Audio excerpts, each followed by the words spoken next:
De Morgan's laws are named after Augustus de Morgan, an English mathematician who lived in the 19th century. He is best known for his work in logic, but also contributed significantly to the development of quaternions through a long correspondence with Hamilton. Let's take a look at the first law. Recall that P and Q is true only if P and Q hold. The negation of this says that it is not true that both P and Q hold.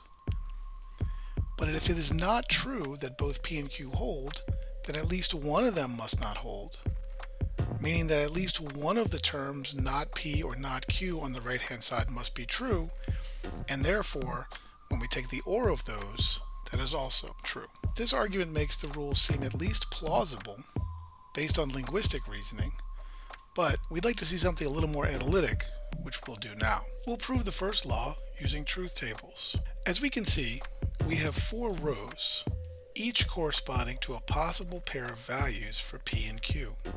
We first fill in the columns for P and Q, not P, not Q.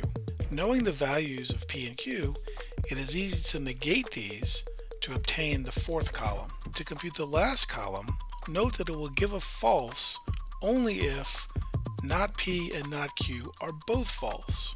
Finally, note that the 4th and 7th columns are exactly the same, thus proving the identity. The process for the second law is exactly the same.